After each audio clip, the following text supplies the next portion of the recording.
Yeah, since 1955 I registered with the British PGA as an assistant in 1955, and I passed my exams in 1960. So I was 5 years as a young dog's body, young assistant at Roehampton. And so it'd be fair to say you've got a fair amount of experience. Just a little bit. Just a little bit. Could you tell me who are the teachers that have influenced you the most? Ernest Jones. Yeah. Henry Cotton. Great admiration for the swing of Ben Hogan, but he wasn't a teacher. And I'm talking about past, past, not contemporary. I appreciate very much the way you teach. Oh, thank you very much. That's not because you're just facing me right now, but it's not a loaded gun, by the way, for anybody watching it. No, it's absolutely true, because there are very few pros who have this approach, the approach that we have. They base so much their coaching on pure technology, which I can't go along with. So, well, as you've seen from my little book. Yeah. How valid then today are the teachings of Ernest Jones? You mentioned Bill Cox as well, who I had a lesson with at Fulwell Golf Club many years ago. Leslie King also. I should have have mentioned probably Bill Cox and Leslie King, but I didn't. Bill Cox was only my, at the time, was just one of my examiners. And then it was, who was the other gentleman? You reminded me. From North Wales.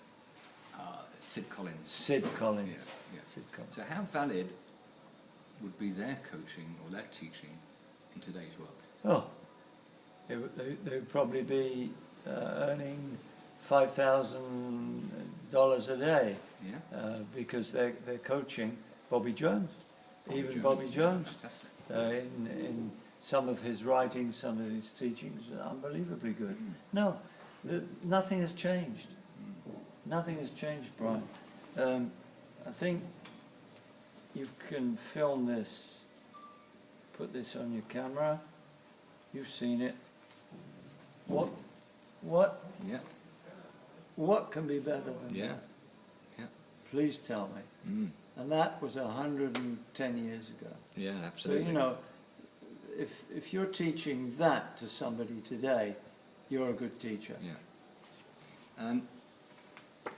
So where, in your opinion, is modern teaching at the moment? No, it's very good. It's come a long way, but the trouble is that the modern teaching is fabulous for the very good player, very, very good player. But modern teaching has forgotten about Mr. and Mrs. Smith, unfortunately, and the modern teaching does not help very much Mr. and Mrs. Smith. They think it does. Yeah. They think it does, but it doesn't, in my opinion. Yeah. But I'm not criticizing it. We're all free to make our own decisions in the way we coach and the way we think. But I feel that the older philosophies and ideas were definitely more apt to be translated to the average everyday player. Simple facts are, look at the winning scores of club championships 60 years ago, just the same as today. So I would say that too much technology creates paralysis by analysis. So you would say there's an overcomplication of the golf swing by modern teaching, or that's the danger? Yeah. I think that's the danger. What I think is good is being able to take advantage of all the very good golf equipment there is available, being able to have them fitted to yourself, play with good golf balls, which is something I always recommend my pupils. Never play with pickups. Play with really nice golf balls. They're not expensive.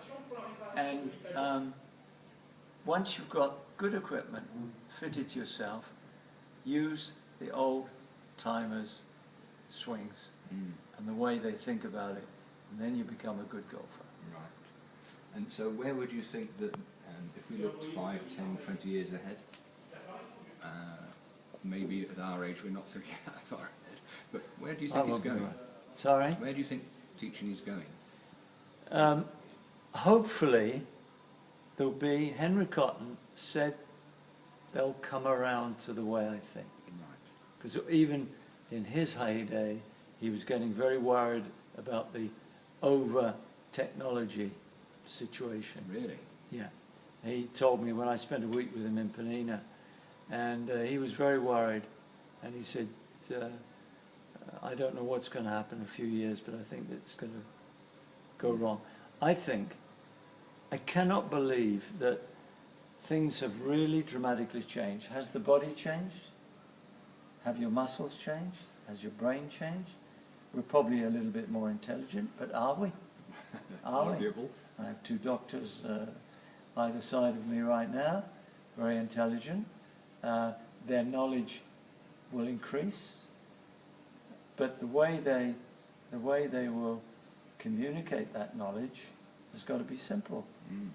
When I saw Ramesh this morning and he gave me a small diagnosis, it was so simple. It was so simple, and that's what it should be. And if I may say so, your book, which was quite amazing because your book came out, I think, just after mine, and when I read your book, I realised how much of my book and how much of my coaching philosophy is down to you.